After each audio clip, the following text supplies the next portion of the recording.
Bienvenidos y bienvenidas a esta masterclass de la UNIR sobre la importancia del abordaje familiar en los trastornos alimentarios. Yo soy Gloria Arroyo, soy psicóloga general sanitaria. En la actualidad trabajo en Itaprevi, Valencia. Es un hospital que también atiende consultas ambulatorias, donde trabajamos con personas con trastornos de la alimentación y con trastornos de la personalidad. Vamos a empezar compartiendo la presentación de la masterclass. Muy bien. Si hubiera cualquier problema con la visualización, por favor, nos lo comentáis, ¿vale? Para ir subsanando. Muy bien. A ver, por aquí. Ahora. Vale. Entonces, ¿qué es lo que se persigue esta formación? Que va a ser muy cortita, de 45 minutos. Pues a priori transmitir la importancia de incorporar a la familia en el abordaje del trastorno alimentario. Conocer las respuestas de afrontamiento que se dan en los familiares de las personas afectadas por un trastorno alimentario. Realizar una introducción al abordaje familiar. Me gustaría poder extenderme un poquito más en este punto, sin embargo el tiempo que tenemos es el que tenemos, lo intentaré hacer lo mejor también que pueda. Y para finalizar, introducir algunas pautas para poder fomentar la resiliencia en los y en las familiares de las personas afectadas. Vale, bueno, me gustaría empezar lo que es la ponencia haciendo un repaso muy rápido sobre lo que es la definición de un trastorno alimentario, ¿no? ¿En qué consiste un trastorno alimentario y de la ingestión de alimentos? Que desde las modificaciones que se produjeron ya en el DSM-5 se conceptualiza pues como una alteración persistente en la alimentación o en el comportamiento alimentario que conlleva una alteración en el consumo o la absorción de alimentos y que causa un deterioro significativo de la salud física o del funcionamiento psicosocial. Sabemos que además hay distintos tipos, ¿no? Dentro de los trastornos alimentarios, siendo los más conocidos la anorexia nerviosa, la bulimia nerviosa, el trastorno por atracón y siendo el más frecuente, paradójicamente, el trastorno de la conducta alimentaria no especificado, ¿no? Que ya se convierte también en especificado. Se incorporan algunos otros trastornos como el de pica, por rumiación, el trastorno de evitación, restricción de la ingestión de alimentos, ¿vale? Muy rápidamente para poder focalizarnos en lo que nos interesa en la masterclass de hoy. Vale, cuando hablamos de los trastornos alimentarios, tenemos que hablar de que es un trastorno de etiología múltiple, es decir, hay muchas variables que influyen en que una persona acabe desarrollando pues, un trastorno alimentario y distinguimos entre tres tipos de factores. Están los factores predisponentes, que son los que de alguna manera aumentan la probabilidad de que una persona sea vulnerable a poder desarrollar este tipo de patología. Y dentro de los factores predisponentes nos encontramos con variables individuales, variables socioculturales y variables familiares, ¿vale? Que harían que la persona fuera pues, más vulnerable a desarrollar el trastorno. Hablamos todo el tiempo de relaciones o de correlaciones, no de causalidad directa. Es decir, que una persona tenga algunos de estos factores o algunas de estas variables no significa necesariamente que vaya a desarrollar esta patología, pero sí que tiene como más probabilidades, ¿no? De que la acabe teniendo. Los factores precipitantes serían aquellos que hacen que la persona directamente entre en el trastorno y la mayoría de ellos están relacionados con cambios corporales. Normalmente una pérdida de peso pues, por conducta dietante, por enfermedad adelgazante, etc. Y factores mantenedores, es decir, aquellos factores que hacen que la persona permanezca en la enfermedad, ¿no? Que la enfermedad se mantenga, mejor dicho. Entre los que encontramos aislamiento social, la propia dinámica familiar, hiperactividad física y las consecuencias del bajo peso. Bien, esto que hemos visto de una forma rápida tiene un sentido, ¿no? Quería introducir esta información para unir realmente con el objetivo de la masterclass de hoy, ¿no? Que es al final plantearnos qué sentido tiene involucrar a la familia en el abordaje de un trastorno alimentario. Como hemos estado viendo, en los factores predisponentes ya la parte familiar está marcada, es decir, hay un componente familiar basado en la dinámica relacional, basado en la comunicación, basado en el estilo de afrontamiento de problemas que lleva a hacer que una persona sea más vulnerable a poder desarrollarlo. Y de nuevo, la dinámica familiar vuelve a aparecer en los factores mantenedores del propio trastorno. Por lo tanto, de alguna manera tiene mucho sentido involucrar a la familia en el proceso de tratamiento, teniendo en cuenta que además la literatura nos indica que estos aspectos tendrían mucha relación en el desarrollo, en la manifestación y en el mantenimiento de la sintomatología. De hecho, hay estudios como el que presento del 2005 de Legrand, donde tras aplicar el protocolo de tratamiento familiar para anorexia nerviosa de Maudsley a una muestra de 80 familias adolescentes, al final obtienen que al menos el 56% de los adolescentes afectados tuvieron buenos resultados, entendido como ganancia ponderal y recuperación de la menstruación, ¿vale? Es decir, ya hay indicios, ¿no? En estos estudios que ya nos indican que cuando incorporamos a la familia como parte del tratamiento hay mejores resultados. Fue Salvador Minuchin, bueno, desde la perspectiva sistémica, el que en los años 70 ya incluye a las familias de personas con anorexia nerviosa en el tratamiento del trastorno alimentario y además acuña el concepto de familia psicosomática, que es aquella donde se establecen una serie de dinámicas relacionales que de alguna manera acaban propiciando o facilitando que el síntoma alimentario aparezca. Entre estas dinámicas podemos encontrar el aglutinamiento, la sobreprotección, la rigidez, la evitación de conflictos, ¿no? Y el involucrar a los hijos y a las hijas en los conflictos parentales. Claro, cuando se dan este tipo de relaciones, al final el síntoma alimentario en este caso, aparece para cumplir una función, que es precisamente desviar la atención del que es el problema familiar real al síntoma, ¿no? Porque mientras que mi familiar no come, todos estamos preocupados para que el familiar coma y sin embargo no nos estamos centrando en otro tema que está ocurriendo en el domicilio y que a lo mejor por la complejidad o por el miedo que me genera poder afrontarlo, no lo hago, ¿no? Sino que me centro en el síntoma de la persona afectada. Cuando las familias llegan al tratamiento, normalmente ponen su foco de atención en la persona afectada. El foco de atención está en pues, que mi hija no quiere comer, en que mi hijo pasa muchas horas en el gimnasio, y ponen el foco de atención a todo el tiempo aquí. Entonces, teniendo en cuenta lo que hemos estado viendo antes, ¿no? De cómo de importante es incluir a la familia dentro del tratamiento, teniendo en cuenta cómo influye en la aparición, en el mantenimiento y los resultados de los distintos estudios, teniendo en cuenta toda esta información, a la familia la tenemos que meter de alguna manera en el tratamiento, ¿no? Entonces, esto no se puede hacer rápido. Esto lleva también un proceso, va a ser algo como muy paulatino, ¿no? Porque la familia nunca se espera, ¿no? Se suele esperar que ellos también sean parte, ¿no? Del tratamiento, o al menos de la manera en la que lo vamos a abordar hoy. Entonces, es importante poder acoger a la familia, hablar con ella sobre la necesidad de poder realizar una intervención donde pongamos el foco atencional no solamente en la persona que tiene el trastorno, sino también en el sistema donde el propio síntoma aparece. Y esto hace que el trabajo, ¿vale? Vaya en dos fases, ¿ok? Entonces, en la primera fase haríamos un trabajo de sobreenfocarnos en lo que es el síntoma alimentario, de manera que trabajaríamos con la persona afectada de manera individual y con la familia dando pautas sobre cómo abordar aquellos aspectos que están más relacionados directamente con la sintomatología alimentaria, para de alguna manera responder a la demanda que ya trae la familia de base. Cuando el síntoma va remitiendo, cuando la gravedad va disminuyendo, entonces pasaríamos como a una segunda fase del tratamiento, donde ya vamos a infraenfocarnos en el síntoma, es decir, no vamos a prestar tanta atención al síntoma alimentario, pero sí vamos a empezar a intervenir en aquellos aspectos familiares que haya podido estar en la aparición o en el mantenimiento de la patología. En la sesión de hoy me voy a centrar especialmente en la fase 1. ¿Por qué motivo? Pues porque en la fase 2 en realidad nos podemos encontrar múltiples problemas. Desde dificultades con el apego, dificultades comunicativas, trauma, hay como muchos aspectos que no nos da tiempo a abordar con profundidad en los 45 minutos. Sí que hago alguna señalización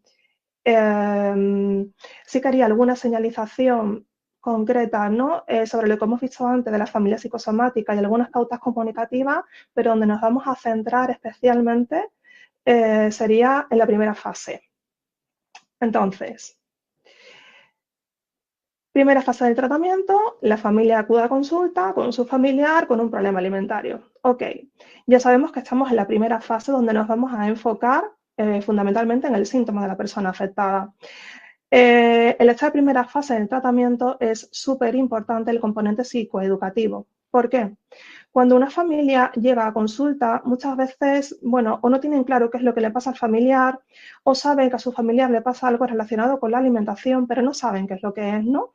Y pueden venir como, con muchos mitos, con muchas creencias que interfieren ya desde el principio de la terapia. Entonces, el componente psicoeducativo nos va a permitir, por una parte, que los familiares comprendan el fenómeno, que detecten y que elaboren sus falsas creencias y nos va a permitir también poder trabajar con la culpa asociada con la que llegan, ¿no? Desde la aparición de los síntomas.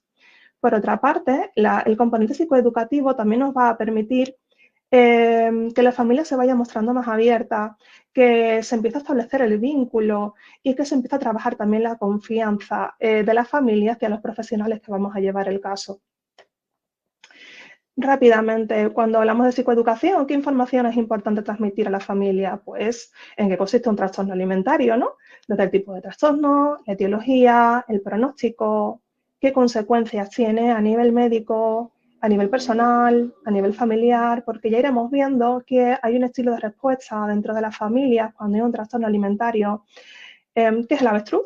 Ahora entenderéis el por qué utilizo un animal, que consiste sobre todo en la evitación del fenómeno, ¿no? Bueno, esto es algo que es temporal, es algo que pasará, aquí no ocurre nada, ¿no? Entonces, el que conozca cuáles son las consecuencias del trastorno es una manera de ajustar expectativas sobre lo que realmente está ocurriendo en casa y señalar la gravedad, ¿no? De lo que realmente tienen en casa.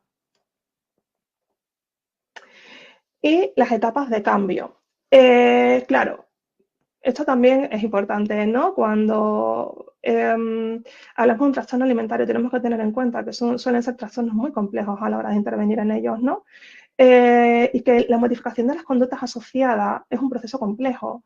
Por lo tanto, es importante hacerle ver a la familia que la persona va a transitar por distintos estadios de cambio durante todo el proceso de tratamiento, ¿vale? Entonces, habría que hacer un poquito de hincapié en explicar lo que es el modelo de cambio, explicándole las distintas etapas.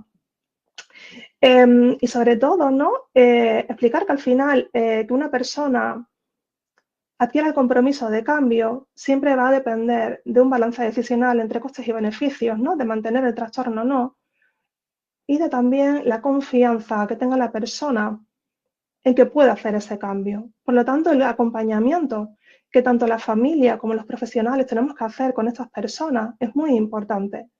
De hecho, hay aquí un párrafo, ¿no? que está adaptado del libro de Treasure de 2007, que es que cuanto más cálidos, calmados y compasivos sean los cuidadores, más confianza tendrá la persona afectada en que puede iniciar y mantener el cambio.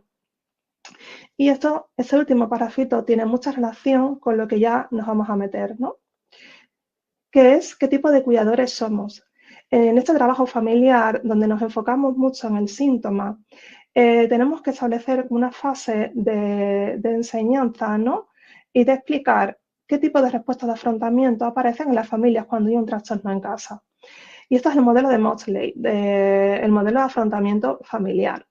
Este modelo surge de la observación del equipo de especialistas en trastornos alimentarios del Hospital de Maudsley sobre qué reacciones suelen tener las familias cuando entra en casa un trastorno alimentario.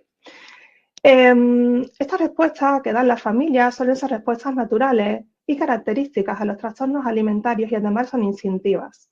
¿Por qué pongo esto en negrita? Esto es importante que lo tengamos claro. Es decir, la familia al final va a mostrarnos una serie de conductas y unas estrategias de afrontamiento que en un momento determinado le fueron adaptativas y que en un momento determinado en la historia familiar sirvió de algo.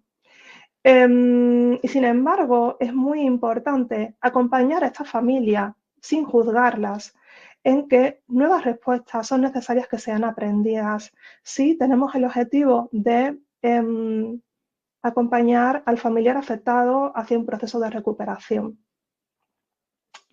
Para trabajar con los cuidadores, ¿no?, en la identificación de qué respuestas y qué estilos de afrontamientos tienen, se utiliza una metáfora animal, que es la que vamos a ver ahora. Entonces, desde el modelo diferencian dos estilos de afrontamiento, ¿no? A nivel de respuestas a nivel conductual, el cómo reaccionamos a nivel conductual, a nivel de dirección de la conducta, y cómo reaccionamos a nivel emocional, ¿vale? En esta primera fase nos vamos a centrar sobre todo en las conductas.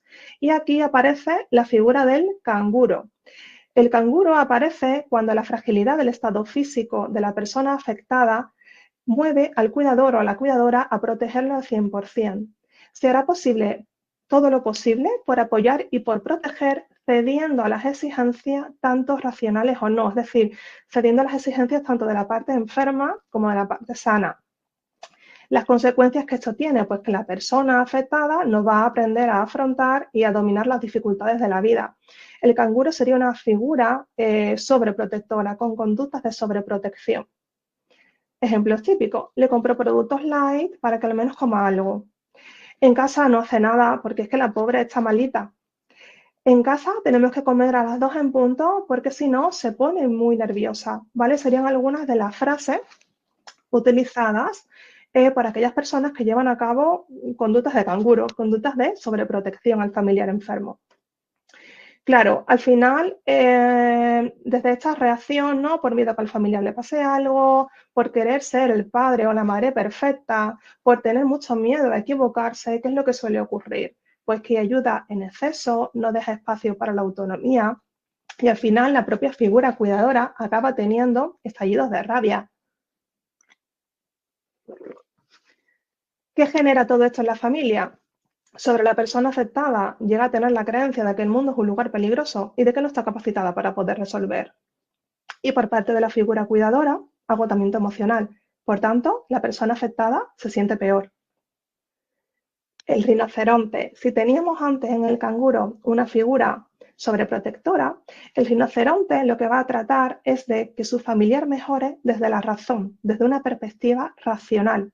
¿Qué es lo que suele ocurrir con esto? Lo que suele ocurrir es que entran en debates con la persona enferma. La persona enferma va a intentar rebatir todos estos argumentos desde la parte enferma, no desde una parte sana. Esto va a hacer que la figura que adopta la actitud del rinoceronte se enfade y se frustre y que el nivel de conflictividad vaya aumentando en esta relación. Ejemplos claros: yo le explico que lo que va a comer a ella no le va a suponer nada, teniendo en cuenta lo que gasta. Hasta le he pasado artículos sobre nutrición. Pues lo que tiene que hacer es dejar de pensar en ella misma y que vea el daño que le está haciendo a la familia. ¿Vale? El rinoceronte, embiste. ¿Qué consecuencias suele tener esto? Pues al final acaba entrando en una discusión continua con el familiar afectado. La persona afectada siente que no es escuchada, que no es comprendida y el familiar se frustra, ¿no?, lo que estábamos hablando antes, y esto al final genera un círculo vicioso donde la persona afectada se siente aún peor. Entonces, claro, cuando aparecen progenitores, ¿no?, bueno, cuando aparecen figuras o cuidadores, ¿no?, que puedan llegar a tener este tipo de conductas en cuanto al acompañamiento del familiar, solemos utilizar la siguiente imagen, ¿no?, que es explicar que al final tu familiar afectado por un TCA es como una persona que nada en el mar con un flotador. Utiliza el flotador porque piensa que no va a dar pie, porque piensa que se puede ahogar, o porque directamente no sabe qué es lo que hay nadando debajo del agua, ¿no? La persona con la enfermedad utilizaría la enfermedad de esta manera. La enfermedad es el flotador de la persona afectada, le genera seguridad.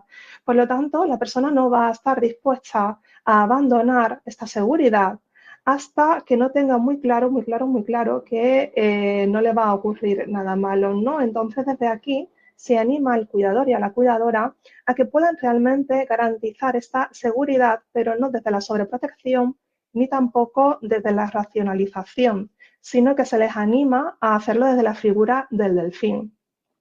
Y es interesante, ¿no?, porque es nada adelante marcando el camino y guiando el proceso, nada al lado instruyendo y dando ánimos, y nada detrás en silencio cuando la persona realiza avances, ¿vale? Una pausa breve, me están comentando que hay preguntas sobre el acceso a la presentación. Tranquilidad, que la sesión está siendo grabada y que os llegará por email, ¿vale? Para que lo podáis ver todo con calma. Sé que estoy corriendo un poquito, ¿vale? Pero el tiempo apremia y creo que son como muchos conceptos interesantes a tener en cuenta, al menos a nivel de estructura, ¿vale? A la hora de tener claro cómo proceder con el abordaje familiar. Bueno, pues seguimos, el delfín. Por ejemplo, ¿no? ¿Cómo sería una actitud de delfín? Pues por como te veo a diario, me da la sensación de que la hora de la comida es muy difícil para ti y te genera miedo. Sin embargo, estoy segura de que podrás hacerlo. Aquí estoy para apoyarte, ¿vale? Sería, por ejemplo, una respuesta tipo delfín. Vale, entonces tenemos animales, ¿no? ¿Cómo reaccionamos a nivel de conductas? Hemos visto al canguro, al rinoceronte y al delfín.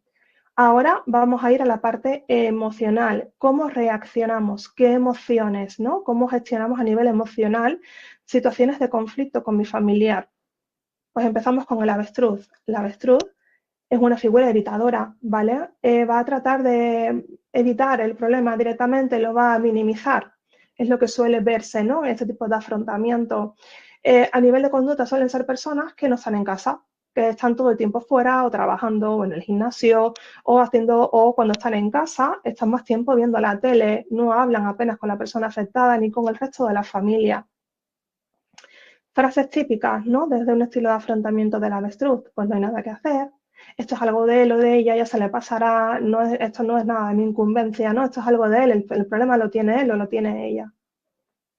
Claro, esto al final, ¿qué genera? Genera que el avestruz, la persona que tiene este modo de afrontamiento, al final se aísla, porque no solamente lo hace en relación al familiar afectado, también lo hace del resto de familiares, ¿no? Entonces, bueno, hay una parte en la que este miembro o esta persona, ¿no? de la familia se aparta y la persona afectada pues nos verbaliza, no, bueno, es que mi padre o mi madre es que no habla conmigo, no me presta atención, está en casa pero es como si no estuviera o nunca está en casa y esto evidentemente hace pues que la persona piensa pues, que no es querida igual, ¿no? Y empeora. La medusa en contraposición, ¿no? al avestruz, que es la figura más evitadora, la medusa se caracteriza por ser personas que se desbordan emocionalmente, ¿no? Que tienen reacciones emocionales intensas. Y esto a menudo puede ser pues, porque tengan una serie de creencias disfuncionales en torno a cómo son como padres o como madres, por tener creencias de que al final todo lo que le pase a mi hijo o a mi hija depende de mí, yo soy el responsable de la felicidad de mi criatura, ¿no? Bueno, y desde estas creencias, pues haces que tengan estas situaciones de desbordamiento emocional. Frases como no lo soporto más, esto va a acabar conmigo, yo no sé qué hacer, todo es mi culpa, ¿no? Son algunos ejemplos. ¿Qué genera esto? ¿Qué genera estas reacciones dentro de la dinámica familiar? Pues que la persona afectada se altera porque mi familiar, en este caso, ¿no? Por ejemplo, porque mi madre está llorando, está gritando y ha perdido los papeles, ¿no? Entonces la persona afectada se siente mal, se siente muy culpable a su vez y además si hay hermanos o hermanas, ¿no? Esto también repercute en los otros miembros de la familia porque se asustan al ver tanto dolor, al ver tanta rabia, ¿no? Al ver tanto desborde emocional. Y esto evidentemente pues hace que de nuevo la persona afectada se sienta peor. ¿Cuál sería el punto intermedio en este caso? Si antes teníamos al delfín que dirigía, que guía, aquí tenemos al San Bernardo. El San Bernardo más que modo de hacer o de actuar, hace referencia a la forma, ¿vale? A cómo tengo yo que estar o cómo es importante que yo esté en esa situación. El San Bernardo no entra en pánico, no grita, es sereno, es tranquilo, es organizado y brinda calidez y fortaleza. Por ejemplo, bueno, si la figura cuidadora se da cuenta de que su familiar se ha provocado el vómito, en lugar de perder los nervios, o hacer como si no hubiera ocurrido nada, o embestir, o limpiar todo el baño, se recordaría que ese vómito habla de que su familiar se ha tenido que encontrar muy mal, por lo que desde la compasión se podría acercar de manera calmada y decirle, sé que has vomitado, ¿Necesitas hablar de ello o cómo te puedo ayudar? Te recuerdo la pauta que hablamos con tu terapeuta sobre limpiar el baño si hay restos. ¿Vale? Entonces, el San Bernardo lo que hace es mantener una actitud calmada, empática, compasiva, recordando todo el tiempo cuál es la función del síntoma para poder ayudar, ¿no?, a la regulación emocional de la persona afectada. Claro, estas formas, ¿no?, de afrontamiento, estas conductas, estas maneras de responder a nivel emocional a las situaciones que se viven cuando hay un trastorno alimentario en casa, es muy importante, ¿no?, que se haga una reflexión, que se plantee la reflexión a las familias para que las familias puedan identificarse, ¿no?, para que puedan identificar cómo responden. Si desde el canguro, si desde el rinoceronte, si desde el delfín, el avestruz, la medusa o el San Bernardo. Entonces, ¿por qué es importante esto? Cuando nosotros reflejamos, ¿no?, estos patrones de afrontamiento, siempre se coloca en posición de, bueno, desde esa respuesta que yo tengo, ¿hasta qué punto yo estoy ayudando a mi familiar o nos estamos acercando al objetivo de que mi familiar mejore? Porque muchas veces la respuesta será, pues no mejora. Claro, y aquí va a ser un poco la clave, donde la familia se empieza a dar cuenta, empieza a tomar conciencia de que tienen que cambiar, de que hay cosas que hay que modificar, de que hay cosas que tienen que adaptarse a la situación que están viviendo. Claro, es un poco lo que os decía antes. Este proceso también es difícil para la familia y es nuestra responsabilidad poder hacer este acompañamiento sin juzgar, ¿no? Pues porque si una persona tiene instaurado el rinoceronte, es muy probable que las 10 primeras veces actúe como el rinoceronte, pero ya habrá habiendo pequeños cambios, ¿no?, que lo vaya dirigiendo más hacia el delfín. Entonces, es muy importante que identifiquen y que nosotros podamos acompañar en todo este proceso de cambio, remarcando todo el tiempo de qué manera las conductas que tienen en la actualidad los acerca a su objetivo. Prácticamente lo mismo que se hace con la persona afectada, pero a nivel familiar. Aquí, a continuación, os dejo algunos tips, ¿no? Hasta ahora, ¿qué es lo que hemos visto? Por hacer una especie de resumen rápido. Hasta ahora hemos visto que estamos en la fase 1, donde nos sobreenfocamos en el síntoma alimentario.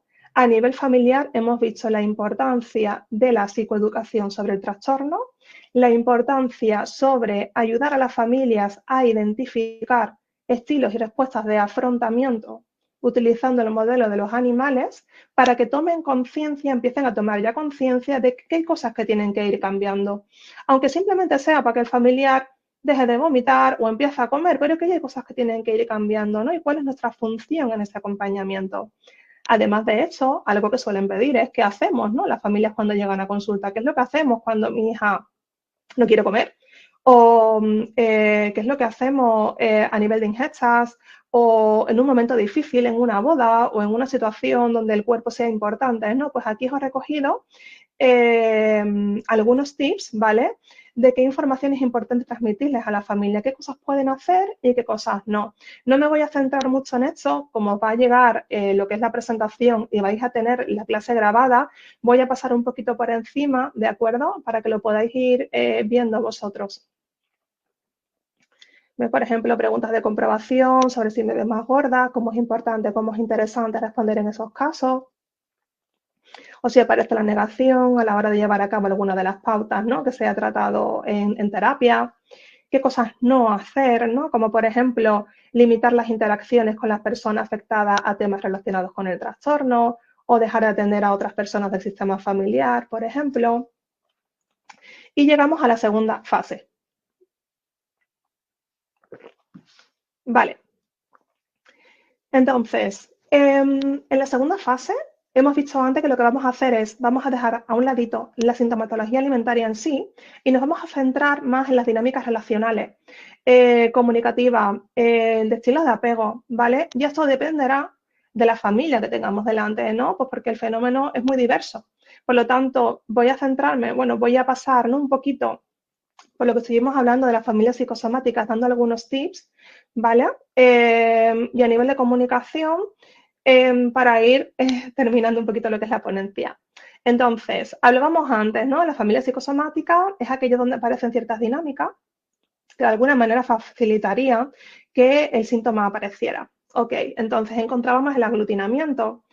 Como os explicaba antes, ¿no? Son miembros muy dependientes, donde hay poca autonomía, donde hay poca privacidad. Bueno, ejemplo típico, ¿no? Que me encuentro en sesión, es que mi hijo tiene que contarme todo lo que le pasa. Bueno, sería un ejemplo, ¿no? ¿Qué se hace con estas familias? Pues establecer una adecuada jerarquía dentro del sistema familiar, permitir que todos los miembros de las familias tengan voz, que tengan sus propios espacios. Se trata al final de fomentar la individuación dentro del sistema. La sobreprotección, ¿no? Esto tiene mucha relación con la figura del canguro que hemos ido viendo, que hemos visto antes. Entonces, desde aquí, claro, a un canguro le cuesta mucho trabajo soltar porque teme por la vida de su hijo y de su hija y esto es, ostras, tiene sentido, ¿no? Entonces, con mucha paciencia, poco a poco, hay que acompañar a las personas a que se den cuenta cuando están siendo canguros, de qué otra manera podrían responder para llegar al objetivo de que su criatura sea una persona independiente y autónoma. La rigidez, ese es otro de los patrones que nos encontramos, especialmente en anorexia nerviosa, ¿no? A priori parece que es una familia armoniosa, en la que no hay problemas, no hay dificultades, pero de alguna manera boicotean de manera muy sutil lo que es la terapia. Entonces, con estas familias hay que vincularse mucho y además otra de las características es que la familia está congelada en un momento vital, en un momento del ciclo vital muy importante, ¿no? Y parece que siguen funcionando como si su criatura tuviera 10 años todavía, a lo mejor la persona tiene 18 años, ¿no? Entonces, claro, tenemos que ayudar a vencer esa rigidez, tenemos que ayudar a descongelar a la familia del momento del ciclo evolutivo en el que se han quedado. En cuanto a la evitación de conflictos, ya hemos visto un poquito desde la avestruz en qué consiste esto, ¿no? Y es interesante cuando la familia tiene tendencia a evitar el conflicto, utilizar el propio espacio de terapia para modelar esto, para que se originen conflictos en la terapia y que ellos vean que no son situaciones insoportables, que son situaciones que se pueden superar y que eso no significa que la familia se vaya a romper. Y sobre la involucración de los hijos en el conflicto parental, si esto se apreciara, es interesante empezar a trabajar y a dar pautas, ¿vale? En la dinámica padre-madre, en el caso de que sean padre-madre o padre-padre o madre-madre, ¿no? Dar pautas desde ahí, porque si se identifica que al final el hijo no lo están triangulando porque hay alguna dificultad en la propia pareja, esto lo tenemos que separar y hacer una diferenciación muy clara entre lo que entra dentro de la parte de parentalidad y marentalidad y lo que entra dentro de la pareja, porque si es algo de pareja tenemos que derivar a un profesional que aborde de manera muy concreta esto con la pareja. En cuanto a la comunicación familiar, si vemos, ¿no?, durante la evaluación de la familia que hay dificultad en este área, tenemos que hacer hincapié aquí. ¿Por qué? Pues porque el mensaje de las personas que padecen un trastorno alimentario es uno de los ejemplos más poderosos conocidos de comunicación no verbal. Si hay fallas en la comunicación, desde el síntoma, la persona enferma se va a comunicar. Por lo tanto, tenemos que enseñar a la persona enferma y a la familia otras formas de comunicación que sean adaptativas y que sean eficaces. Aquí os dejo algunas de las pautas que se pueden trabajar con la familia. Insisto, utilizando siempre el contexto de la sesión como un espacio donde puedan hacer una exposición y donde se pueda hacer un modelado de todos estos aspectos. Para finalizar, que he corrido bastante, lo sé, pero quería hablaros, ¿no?, de todas estas partes que creo que son importantes. Algo que vamos a tener que trabajar con la familia del minuto 1 son pautas para reducir el estrés, ¿vale? A menudo oigo esto de que cuando un trastorno entra en una familia, rompa la familia, y pasa, es real. Entonces, los familiares tienen, bueno, es importante que los familiares se puedan responsabilizar de su propio cuidado para que esto no ocurra. Entonces, pautas básicas, ¿no?, para poder reducir el estrés en el cuidador, pues ajustar objetivos y expectativas en cada fase de cambio, permitir tiempos de descanso y que los propios cuidadores puedan realizar actividades placenteras, atender al resto de la familia, es decir, que no se monopolice toda la atención en la persona afectada, poder delegar tareas de cuidado, tener claras las pautas dadas por el equipo profesional cuando aparezcan dificultades, desmitificar mitos sobre el trastorno y disponer de información basada en la evidencia, aprender habilidades de regulación emocional para prevenir la atención y el control compulsivos y crear redes de apoyo sólidas. ¿Esto es fácil? Pues no. ¿Para qué nos vamos a engañar? Pero bueno, forma también parte, ¿no?, de este acompañamiento a la familia, el poder incluso conseguir estos pequeños objetivos con ellas con la finalidad de que no entren en un proceso de estar quemados, ¿no?, y que puedan mantenerse y sostenerse en el tiempo que dure el tratamiento. Vale, entonces, aquí entraríamos ya en la parte de preguntas. No sé si hay muchas preguntas por ahí.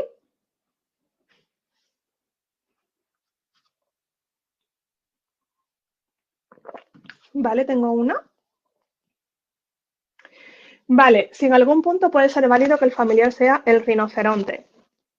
Es interesante esta pregunta. Lo primero, recordar siempre, una persona que es rinoceronte es porque en algún momento le funcionó ser rinoceronte, ¿vale? En su historia previa o incluso con la propia persona. ¿Qué es lo que suele ocurrir? Que el rinoceronte siempre va a entrar en una discusión desde la razón. La persona afectada va a entrar a argumentar desde la patología. Entonces, de alguna manera, lo que se está haciendo es reforzar toda esta parte. Por lo tanto, lo que va a generar al final son situaciones de conflicto. Claro, de ahí cuidado, porque muchas veces se dice, no, si no soy rinoceronte, pues entonces soy muy permisivo o entonces soy muy sobreprotector. Precisamente por eso se habla siempre de la figura del delfín, ¿no? El ser capaces de poder dar una consigna o poder dar una pauta sin que yo me desborde emocionalmente o sin que quiera cumplir la pauta por mi familiar o sin ser agresivo. Entonces, a tu respuesta yo diría que no, pero que eso no significa que sea una persona pasiva. Puedo ser una persona directiva sin tener que entrar en argumentaciones, en racionalizaciones o incluso en una actitud un poquito más hostil. ¿Vale? A ver. Cuando tenemos un cuidador con el papel de delfín, ¿vale? Y la persona afectada está en una fase aguda, ¿de qué manera se puede acompañar correctamente si hay problemas para realizar un acompañamiento a la hora de las comidas porque está en una fase de negación? Vale, eso va a depender un poco de la gravedad del caso, ¿ok? Es decir, tendríamos que ver si esa persona está para estar de manera ambulatoria o para estar en un recurso más intensivo como en un centro de día o como una hospitalización, porque claro, yo puedo ser todo el fin del mundo, pero si la persona está en un momento grave de la enfermedad, igual que esté yo siendo delfín no es suficiente y voy a necesitar de un equipo, ¿no? No obstante, claro, dependerá también del índice de masa corporal de la persona, dependerá de la gravedad, si hay purgas o no hay purgas, del tiempo de evolución de la patología. Entonces, ahí sí que hablaríamos un poco de conceptualizar el caso, de ver cuál es la gravedad del caso, ¿no?, a nivel clínico, porque igual, por muy delfín que sea la persona, no es suficiente. Sí que una de las pautas, ¿no?, que se suelen dar cuando la persona puede estar a nivel ambulatorio en casa y se niega a comer es que simplemente se ponga la comida sobre la mesa, se la invite a comer y que si al final no come, pues acabe dando la información al equipo que esté llevando el tratamiento de dicha persona, ¿vale? Pero habría que evaluar ahí un poquito si esa persona cumple los criterios para estar ambulatoria o si se necesita algo más intensivo. Siempre se debe tratar en conjunto con psiquiatría. Psiquiatría, nutrición, endocrinología, es decir, precisamente por el carácter complejo de estos trastornos, es importante que haya un equipo multidisciplinar detrás, ¿no? Es un poco lo que podría decir Mónica, creo que es la que ha formulado la pregunta. Siempre se debería de trabajar con un equipo en este tipo de casos porque son casos muy complejos. ¿Vale? En una estructura familiar con varios miembros que convivan con la persona afectada, ¿incluiremos a todos en el tratamiento? Claro, esto es una pregunta interesante. Habría que incluir a todas las personas en el tratamiento. También dependerá de la fase de tratamiento en la que estemos. Cuando estamos hablando especialmente, ¿no?, de la sintomatología, cuando estamos hablando de la fase 1, sí que es normal que suelen ser las principales figuras cuidadoras, ¿no?, las que están aplicando pautas, etcétera, etcétera, ¿no? Cuando esto está un poquito más estabilizado, sí que sería interesante incorporar también hermanos y hermanas dentro de lo que es el proceso de tratamiento para ver cómo van el tema de las dinámicas familiares o la comunicación. Los hermanos pasa que se suelen dejar en un segundo plano y esto tampoco interesa porque también son miembros de la familia. Entonces, en primera instancia, insisto, incorporaría progenitores o figuras principales de cuidado. Igual con los hermanos, sí que habría alguna entrevista para que los hermanos también conozcan un poquito qué es lo que hay en casa, pero a nivel de intervención lo haríamos en primera instancia con las figuras cuidadoras principales y luego ya en la segunda fase de tratamiento sí que incluiría a toda la familia. A ver, sigo por aquí. Cada familia puede tener diferentes posturas. Es bueno trabajarlo por separado, precisamente. Bueno, depende de cada familia, o sea, cada familia es un mundo y aquí os puedo decir cosas generales. Luego, claro, en la práctica, pues si estamos viendo, ¿no?, que hay una persona que tiene especialmente muchísima dificultad y que no hay manera y que por mucho que se intenta o no, pues normalmente nos solemos focalizar en la persona que sí está por la labor. Pero insisto, lo ideal es que estén involucrados todos, ¿no? Y que cuando hay distintas posturas, es interesante incluso que eso salga en sesión y que se pueda trabajar en sesión. Como explicaba antes, como una forma de modelar que yo puedo tener una perspectiva distinta a la tuya, pero eso no significa que nos tengamos que llevar mal. Precisamente en los procesos de cambio, cuando la persona está en una etapa precontemplativa, seguramente tendrá un punto de vista distinto del resto de los familiares. Y eso no significa que tengamos que juzgar a la persona, sino que podamos escuchar a la persona y poder darle la información y la comunicación de, bueno, no estoy de acuerdo con esto que me estás diciendo y sin embargo lo acepto, pero estoy aquí para ayudarte porque tu trastorno también me afecta a mí. No sé si de esa manera te respondo a la pregunta. Vale, María, lo de las secuelas, si te parece, en las diapos, ¿no? De uno de los apartados que hay son las consecuencias que puede llegar a tener un trastorno alimentario, ¿vale? Lo digo porque es una pregunta un poquito más general y como nos estamos centrando un poquito más en la parte familiar, viene ahí, ¿no? A nivel médico, a nivel individual, a nivel familiar. A nivel familiar, pues si el trastorno se acaba cronificando, pues lo que suele ocurrir es que la persona afectada se aísle del contexto, ¿no? Y suele tener como más vinculación con un miembro de la familia en concreto, que el nivel de conflictividad sea alto, que al final se acaben llevando dinámicas familiares donde ya perpetúan el trastorno, ¿no? Como por ejemplo solo cocinar ciertos alimentos o comprar solo ciertos tipos de alimentos y al final eso se acaba instaurando, ¿no? Y la dinámica familiar pues acaba de alguna manera enrareciendo, ¿no? Desde el trastorno, ¿vale?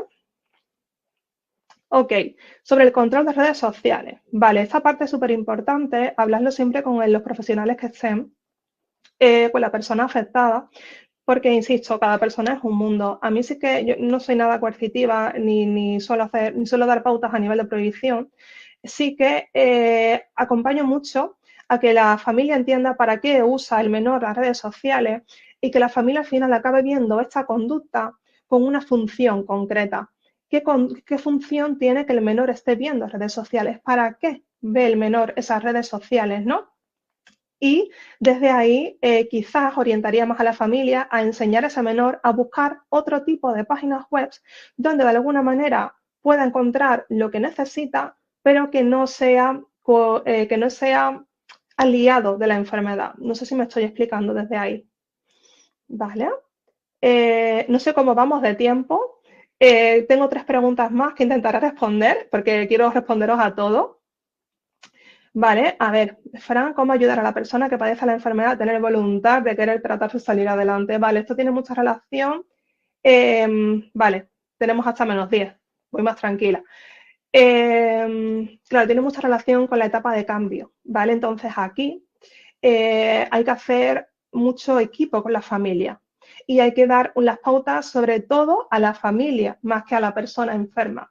¿Por qué? Pues porque lo normal que suele ocurrir es que aparezca respuesta, que lo voy a enseñar ya, voy a aprovechar porque yo con esto trabajo con mis pacientes, con mis familias, ¿no? Tengo a los animalitos del modelo, los tengo en peluche para que sea más fácil trabajarlo con ellos, ¿no? Entonces, cuando una persona no tiene voluntad de querer tratarse, en los padres normalmente suele aparecer el rinoceronte, que es dar explicaciones racionales, explicarle por qué es tan malo tener el trastorno y al final esto hace que acabe teniendo conflictos, ¿no? Entonces hay que enseñar mucho a la familia a ir siempre a la función del síntoma. Bueno, entiendo que ahora mismo, bueno, hay una parte, veo que te cuesta mucho trabajo comer, entiendo que tienes mucho miedo, ¿de qué manera puedo ayudarte? No, yo no tengo ningún tipo de miedo, ok, sin embargo veo que hay algún tipo de dificultad. Aquí estoy por si necesitas mi ayuda, por ejemplo. Prestar mucha atención aquella información que te ofrezca la persona con la patología, que de alguna manera vaya en dirección opuesta a la enfermedad, ¿no? Por ejemplo, pacientes que se autolesionan, ¿vale? Que también los hay. Bueno, pues esta semana no me he autolesionado porque si voy a salir se me van a ver las marcas. Ah, ok, qué interesante esto, ¿no? Entonces, de alguna manera, el autolesionarte hace que no tengas vida social. ¿Vale? Entonces, ¿y esto tú quieres esto o no quieres? ¿Tú quieres seguir saliendo con tus amistades? ¿O pretendes quedarte en casa todo el tiempo, ¿no? Más de esta manera. Y estas pautas hay que enseñárselas muy bien a la familia, ¿no? Pues para que al final acaben adoptando el rol del delfín y el de San Bernardo en este tipo de situaciones. No sé si me explico. Vale, Miriam, sobre la red de apoyo, ¿podrían las familias sentirse reflejados en otras familias si se hiciera alguna sesión o taller grupal para ellas y trabajar? Sí. De hecho, los grupos de familia suelen funcionar bastante porque al final tienen como un grupo de iguales, ¿no? Donde pueden hablar de lo que les pasa a sus familiares afectados. Sí que lo que recomiendo es que antes de hacer un grupo familiar tenemos que ver un poquito en qué punto está cada familia, ¿vale? Porque, por ejemplo, hay casos donde no se recomienda que pertenezcan al grupo, como por ejemplo papás o mamás que tengan un trastorno alimentario y que sea un trastorno alimentario que esté grave, ¿no? O que no tengan tampoco mucha conciencia sobre el trastorno, sobre todo porque pueden llegar a boicotear el grupo.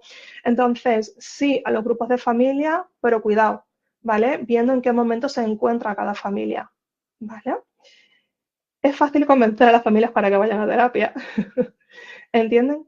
Que son partes súper importantes para la recuperación del enfermo. Vale, Daniel, pues depende de la familia, ¿vale? Depende de la historia de cada familia. Hay muchas familias donde el trabajo previo, hay un gran trabajo de conciencia, de conciencia, de conciencia, de conciencia. Y hasta que la familia no toma conciencia de que también son parte importante, pues igual han pasado meses. Depende, ¿no? Es igual que con el paciente afectado, ¿no? Con el paciente identificado. Hay personas que llegan y del tirón entran y se enganchan y vinculan y mejoran.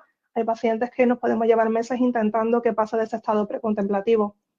Entonces, es como ver a la familia como otro paciente, en realidad, ¿no? A la hora de poder convencerlos, ¿no? A la hora de poder hacerlos conscientes de la importancia que tienen en el tratamiento. Vale, ¿podrían darse dos tipos de animales diferentes en la misma persona dependiendo de la situación? Sí, al final son estrategias de afrontamiento. Sí, es decir, a ver, solemos tener más tendencia a irnos hacia uno o hacia otro, pero sí, es por ejemplo muy común en medusa, cuidado, medusa, que la tengo por aquí, ¿vale? En medusa, cuando se desbordan emocionalmente, puede haber también estallidos de violencia, puede haber mucha ira, ¿no? En que nos puedes hacer recordar al rinoceronte de alguna manera. Entonces, bueno, es interesante esto. Tenemos como ciertos perfiles, pero puede ser posible, ¿no? Que una misma persona pueda reaccionar desde los distintos animales. Vale. Vale, ¿qué pasa cuando cada uno de los progenitores adquiere un rol diferente? Claro, precisamente es eso, nos podemos encontrar totalmente con una familia donde hay un canguro y un rinoceronte. Totalmente. Depende mucho, pues, de la edad del paciente para poder avanzar sin familia. Depende si el paciente está independizado o independizada. Depende de cuál es la situación, ¿no? Que el paciente es un adolescente que está en la casa, ¿qué tal? Tenemos que hacer un trabajo con con ese papá y con esa mamá, ¿no? En este caso, haciendo mucho hincapié en estos estilos de afrontamiento, llevándolos mucho a, desde esta conducta que estáis realizando, por ejemplo, desde el canguro, ¿no? Cuando le compras a tu hija la comida light, realmente nos estamos acercando al objetivo de que tu hija pierda el miedo a comer. Llevarla todo el tiempo ahí, insisto, sin juicio, porque nosotros también nos cansamos y muchas veces focalizamos, ¿no? Hacia las familias y las familias también están sufriendo mogollón en todo el proceso. ¿Vale? Bueno, eh, como veo que hay mogollón de preguntas, os invito, ¿vale? A que podéis contactar conmigo a través de la UNIR para hacerme llegar las preguntas que tengáis ahí en la retaguardia y poder seguir, bueno, ampliando información. Teníamos el tiempo que teníamos, ¿no? He intentado hacer como una aproximación muy general de cómo sería el enfoque para que os vayáis al menos con esta idea, con esta estructura. Y bueno, os remito a esto, ¿vale? A que a través de la UNI podéis contactar conmigo para poder conseguir respondiendo a vuestras preguntas. Nada, a priori ha sido, bueno, un placer poder estar aquí y compartir esta tarde con vosotros y con vosotras y espero veros en la siguiente sesión.